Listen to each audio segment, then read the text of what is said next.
Eu vou te ensinar como fazer a leitura de projetos de terraplenagem na prática. Vem comigo que eu estou aqui com vários projetos de terraplenagem na mão e eu vou te ensinar como você pode fazer a leitura técnica desses projetos, aprender todos os elementos técnicos, todas as nomenclaturas para você nunca mais esquecer e qualquer projeto que você se deparar como esse daqui, você ter plena certeza do que está lendo, do que está transmitindo para quem está junto de você. Meu nome é Rafael Soares, eu sou engenheiro civil especialista em projetos de infraestrutura no Civil 3D. Se você quer aprender mais sobre esse tipo de projeto, já aproveita e se inscreve aqui no meu canal. É o seguinte, eu vou mostrar para você aqui vários exemplos, na verdade, 4 tipos de projetos de terraplenagem diferentes, com temas diferentes, com necessidades diferentes, e vou te ensinar como fazer a leitura técnica desses projetos, ou seja, cada elemento técnico desse daqui para você entender.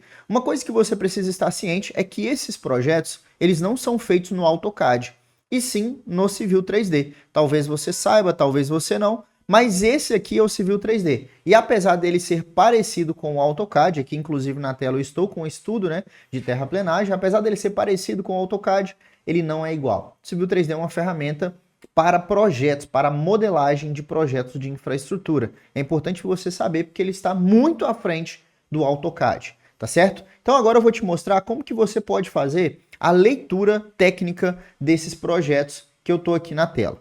Bora lá então, deixa eu compartilhar o primeiro exemplo. Bom, esse primeiro exemplo que você está vendo aqui na minha tela é um exemplo de um projeto de terraplenagem de um platô, certo? De uma área, quando a gente tem uma área isolada, a gente chama de platô. Isso, inclusive, é um termo técnico, né? Talvez você não saiba, mas esse é um platô de terraplenagem, ou seja, uma área que vai ser terraplenada. Seja para ficar 100% plana, ou seja para ter uma declividade. Aqui vai ser instalado algumas estruturas aqui em cima, com uma via de acesso. O primeiro elemento que a gente vai identificar nesse projeto é o eixo. Tá vendo que eu tenho aqui, ó, estaca 6, estaca 7, estaca 8. Essa linha, ela define o eixo do meu projeto. E como eu falei, esses números que estão aqui, eles definem as estacas. Essas estacas, geralmente, elas são numeradas, né, a cada 20 metros, com algumas estacas intermediárias a cada 10. Então, nesse caso aqui, eu tenho 6, 7. Aqui eu tenho 6 mais 10. Então esse é o primeiro elemento, é o eixo do meu projeto, que dentro do Civil 3D, que é o software que a gente usa para projetar, a gente chama de quê? A gente chama de alinhamento, tá? É o eixo do meu projeto ou alinhamento do meu projeto. Percebe que aqui na minha via eu também tenho um eixo, é o meu eixo do acesso. Esse de cima é o eixo do platô e esse aqui de baixo é o eixo do acesso, certo? E esse eixo vai me dar outro elemento, né? Vai originar outro elemento, que é o perfil longitudinal. Então aqui, por exemplo, ó, eu tenho o perfil longitudinal do eixo do meu platô, que é bem esse eixo aqui. Esse perfil longitudinal nada mais é do que um corte mesmo, né? A gente não chama de corte, a gente chama de perfil mesmo, longitudinal, ou seja, é um corte no maior comprimento da figura que a gente tem. Então o meu platô, ó, ele é maior nesse sentido do eixo. E aqui eu tenho um perfil longitudinal, onde em verde eu tenho o terreno natural, em magenta eu tenho o terreno projetado, ou seja, depois que for feito o corte, né, eu vou ter um terreno nessa conformação. Logo aqui abaixo eu tenho as cotas, que são as elevações do terreno, ou seja, do terreno natural, e do projeto, que depois que for cortado ele vai ficar nessas cotas aqui. Aqui abaixo eu tenho as estacas, que são aquelas mesmas estacas lá do eixo, ou seja, elas servem de referência. As estacas, elas servem de referência. E aqui embaixo eu tenho corte ou aterro. No caso do meu platô, nesse caso aqui, eu tenho sempre corte, né, que está em vermelhinho aqui. Eu estou sempre cortando, ok? Aqui, mais acima, eu tenho o perfil longitudinal da minha via de acesso. Ou seja, são os mesmos componentes, é o perfil longitudinal que relaciona o comprimento versus a minha cota. Então, por exemplo, vamos olhar na estaca 2 do meu eixo de acesso. Ó. Se eu vier aqui, ó, na estaca 2 do meu eixo de acesso, eu vou estar com essa conformação aqui. Ó. Então, na estaca 2, a minha cota de projeto é 8,84 e a cota de terreno é 2, ou seja, então eu estou aterrando, né? De 2 eu estou subindo para 8, 6 metros e 66 centímetros, certo? Então aqui os mesmos elementos, estacas, corte e aterro, as cotas. Aqui eu tenho a declividade, ou seja, a inclinação dessa via de acesso e o comprimento dela também. Então eu tenho isso daqui no meu perfil para ter essa ideia, né, para ter essa noção. Aqui alguns elementos, alguns pontos notáveis, como por exemplo a estaca zero e a cota dela, a estaca final e a cota dela também. Perfeito? Então esses são os dois elementos iniciais aqui do nosso projeto de terraplenagem.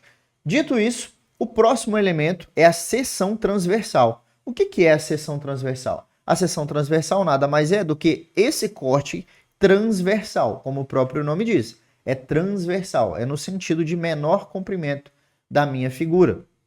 Então, quando eu olho a minha seção transversal, eu estou vendo aqui um corte. Nesse ponto, por exemplo, na estaca 5, eu tenho corte aqui do lado esquerdo e aterro do lado direito. E onde está a figura que representa esse corte? Porque aqui ao lado eu tenho o perfil longitudinal, tá vendo? E aonde está então essa seção transversal que foi originada, né, desse eixo aqui, né? Então eu posso arrastar aqui para baixo que ele vai estar na segunda prancha. Então, por exemplo, olha a estaca 2, ó. A estaca 2 está aqui. Lembra da estaca 2? A estaca 5 está aqui, ó. Então aqui está a minha estaca 5. Perfeito? Então do meu lado esquerdo da estaca 5, eu tenho uma seção de aterro, eu tenho um trechinho de aterro, depois eu tenho um pouco de corte e do lado direito eu só tenho corte. Vamos conferir lá no eixo? Então vamos na estaca 5. Qual que é o lado esquerdo da minha seção transversal? É esse lado aqui? Não, é o lado de cá. Por que é o lado de cá? Sendo que teoricamente seria o direito esse daqui, né? Porque o sentido, o lado esquerdo e direito, ele é dado conforme o meu eixo. Então o meu eixo ele está vindo nesse sentido. Então o lado esquerdo ele fica do lado de lá. Ele fica bem desse lado. Então no lado esquerdo eu tenho aterro. Certo? E do lado direito do meu eixo eu tenho corte, assim como é mostrado aqui embaixo, ó, na figura da seção transversal. Então, lado esquerdo eu tenho um pouco de aterro, ó, vou aproximar mais. Aqui em verde eu tenho o terreno natural, aqui em vermelho eu tenho o terreno projetado e aqui as achuras, né? Achura de corte e achura de corte aqui em amarelo e achura de aterro aqui. Para a esquerda, tá vendo que eu tenho alguns números e para a direita também? O que significam esses números? É o que a gente chama de offset, que nada mais é do que um afastamento. Esse afastamento, ele vai dizer para mim a referência. Então, a menos 10 metros, ou seja, 10 metros para a esquerda, eu tenho essa conformação. A 20 metros eu tenho essa conformação. A 30 metros, então é só para eu ter uma referência, né, em relação à largura, em relação ao meu eixo. Então, o eixo está aqui, que é aquele eixo que a gente viu lá no primeiro elemento, e aqui eu tenho para a esquerda e para a direita. Beleza? Agora, o próximo elemento que a gente vai ver são as curvas de nível. Sim, tá vendo esses elementos que estão aqui nessas cores e estão com números, ó, 30, 25, 20, 15, 10? É o que a gente chama de curva de nível. A curva de nível nada mais é do que uma linha que passa, né, que representa pontos com cotas iguais, ou seja, com elevações iguais. Então, todo local que essa linha aqui está passando, ó, em todo local que ela está passando, a gente tem a elevação de 15 metros, ou seja, a cota de 15 metros, nesse caso, em relação ao nível do mar. Eu estou com 15 metros de altitude. Aqui eu estou com 20 metros de altitude. Aqui eu estou com 25 metros de altitude. Então, todo local que passa uma linha dessa, eu tenho uma cota de referência. É o que a gente chama de curvas de nível. Por que as curvas não estão aparecendo aqui no meu platô? Porque aqui o meu platô ele não tem um desnível maior do que 1 metro, porque as minhas cotas elas só aparecem a cada 1 metro de desnível. Então eu tenho aqui, ó, 20, né, aqui onde está o meu cursor, 19, 18, 17, 16 e 15. Então aqui está a diferença, né, 5 metros. E aí aqui a gente tem uma numeração, a cada 5 metros a gente cota, né? Ou seja, a gente coloca esse texto mostrando aqui a elevação. Beleza, agora vamos para um outro exemplo de projeto. Vamos para um outro exemplo de projeto. Esse daqui é um projeto de loteamento, é um estudo de terraplenagem, não mais um projeto executivo. Então você percebe que ele tem menos informações. Já esse projeto aqui é um outro projeto de terraplenagem também, que é igual a esse daqui, ó. Só com duas representações diferentes. Bom, quais são os elementos que a gente vai observar aqui? Nesse projeto em específico, a gente tem as cotas do eixo. Então, tá vendo que eu tenho aqui um loteamento, então eu tenho todas as ruas. Essas ruas, eu tenho o eixo de cada rua dessa, e cada estaca já está mostrando aqui, ó, a cota dela em cada estaca. Em cada estaca está mostrando a cota. Então, a estaca 15, a cota é 623 e 300. Interessante, né? Agora, outro elemento do nosso projeto de terraplenagem, essa setinha. E o que essa setinha indica? Essa setinha indica o sentido da drenagem dessa rua, ou seja, para qual lado vai correr a água nessa rua. Então, essa setinha está indicando para que lado vai correr a água em todo o meu loteamento. Tá vendo? Ela vai dizer para mim, ó, então quer dizer que aqui eu tenho um ponto alto que vai jogar para cá e para cá. Vai jogar ali a minha água, né, vinda ali do meu projeto de drenagem. Então, quando chover, esse vai ser o sentido que a água vai correr na rua. Um outro elemento que a gente tem, agora voltando aqui nesse projeto, para você ter uma ideia, ó, aqui a gente tem o resumo de volumes, né, uma tabela de volumes. Esse volume ele foi calculado pelo método de comparação de superfície. Rafael, não sei o que é isso. Não tem problema, né? Continua acompanhando a gente aqui que uma hora você vai pegar, vai aprender isso daqui, tá bom? Não é o momento. Mas aqui eu tenho que ter esse elemento no meu projeto de terraplenagem, que é o quê? É o resumo de volumes. Então eu consigo ter esse resumo de volumes extraído já de forma automática quando eu faço um projeto como esse, tá? Então eu já faço o projeto já pensando, né, nesse cálculo de volumes. Existem outros métodos também para fazer esse cálculo de volumes, mas é um elemento que tem que ter no seu projeto. Um outro elemento que a gente não identificou ainda aqui é o nosso projeto, no nosso projeto de terraplenagem, são os taludes. Então aqui eu tenho um talude de aterro, tem até aqui um texto indicando, certo? Então um talude de aterro aqui e o talude de corte do lado de cá. Do lado de cá, em laranja, eu tenho um talude onde vai ser cortado. E aqui do lado de cá, onde vai ser aterrado. E aqui o outro elemento desse projeto é o que a gente chama de berma. No caso do aterro, aqui eu tenho uma berma de 4 metros. É como se fosse um patamar. Então o talude vem inclinado e depois ele segue ali.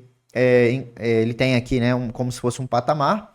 E depois ele segue inclinado novamente. Aqui eu tenho já um talude de corte. Então esse talude ele já vai pegar um talude de corte. Se a gente analisar aqui na seção transversal, eu também consigo ver esses elementos. Ó. Aqui eu tenho talude de corte, aqui eu tenho talude de aterro projetado, berma, né, no caso aqui de aterro, e aí vamos localizar um aqui que a gente tem uma seção com corte, né? Deixa eu ver se a gente tem aqui. Ó, aqui a gente tem uma seção onde a gente tem um talude de corte com banqueta. Geralmente, quando é corte, a gente chama de banqueta e quando é aterro, a gente chama de berma. Percebe que ela tem uma declividade, ó, jogando nesse sentido, ó, de fora para dentro do meu talude, tá bom? Então, isso é intencional também. Então, aqui é a banqueta de corte, talude de corte, do lado de cá, talude de aterro. Perfeito? Então, aqui estão alguns elementos a mais aí do nosso projeto de terraplenagem. Beleza. Agora, analisando mais esse projeto aqui, ó, a gente tem aqui o que a gente chama de mapa de corte e aterro. Esse mapa de corte e aterro vai dizer onde está azul, eu vou estar aterrando. Onde tem esse rosa, né, puxado mais para um laranja ali, avermelhado, né, eu tenho corte. Para eu olhar para o meu projeto, para o meu empreendimento e saber onde eu tenho corte, onde eu tenho aterro de forma visual. Se a gente analisar nesse daqui, percebe que eu tenho várias cores nesse estudo? Por que eu tenho várias cores? Porque nesse daqui a gente categorizou em alturas, em categorias de alturas, quais são as alturas de corte e aterro de acordo com as cores. Então, quanto mais azul puxado para o roxo mais escuro, mais aterro. Quanto mais amarelo, vermelho, mais corte.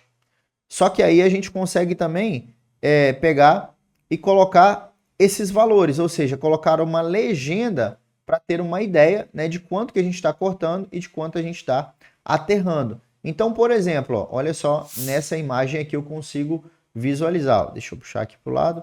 Então, eu tenho aqui, nesse intervalo, eu tenho corte. De 2,35 m até 1,5 m é essa cor. De 1,5 m até 1 m é essa cor, ou seja, até de 2 a 1 metro de corte, né, de 2,35 a 1 metro de corte, de altura de corte ali de escavação, eu vou ter essa cor vermelha. De 1 metro a meio metro de corte, eu tenho essa cor amarela. De meio metro para baixo, eu tenho essa cor amarela mais clara. Aí eu começo a partir do aterro, né? Meio metro de aterro, eu vou ter aqui esse verde mais claro. De meio metro até 1 metro de aterro, ou seja, o meu aterro já está mais alto aqui, eu vou ter esse verde mais escuro. Até chegar a quase 10 metros de altura de aterro, que seria nesse ponto aqui mais abaixo, tá vendo? Nesse caso, nesse estudo aqui. Então aqui eu tenho pontos onde vai aumentando o meu aterro. Então eu tenho corte aqui nessas quadras aqui de cima e aterro nessas quadras aqui de baixo. Aqui eu também tenho uma pontinha onde será cortado e aqui já começa a aterrar. Todos esses recursos, esses mapas, eles são extraídos de dentro do Civil 3D de forma automática. Então todos esses elementos que você vê lá no PDF, eles foram extraídos aqui do Civil 3D de forma automática, bem como o perfil longitudinal. Aqui, inclusive, o perfil longitudinal mostra o corte achurado e o aterro também achurado. E aqui embaixo aqueles mesmos elementos que a gente aprendeu. Qual a vantagem de você utilizar o Civil 3D? O Civil 3D hoje ele é um diferencial na carreira de engenheiros, engenheiras, arquitetos, técnicos, tecnólogos, agrimensores, topógrafos, porque ele projeta, com ele eu consigo projetar muito mais rápido, fazer estudos como esse daqui de forma automática, sem precisar ficar calculando esses volumes na mão, sem precisar ficar ajustando as coisas na mão, e eu consigo ter um diferencial, porque poucas pessoas sabem, dominam esse software hoje, ao passo que as empresas já descobriram o potencial dessa ferramenta, o potencial de profissionais aliados a essa ferramenta. Por esse motivo, os profissionais que dominam o Civil 3D tendem a faturar alto nesse mercado. Se você gostou desse vídeo, comenta aqui embaixo a parte que você mais gostou, deixa o seu joinha aí, curte o vídeo, né? Deixa o seu like, já aproveita e já se inscreve aqui no canal para não perder nenhum vídeo. E eu te vejo na próxima.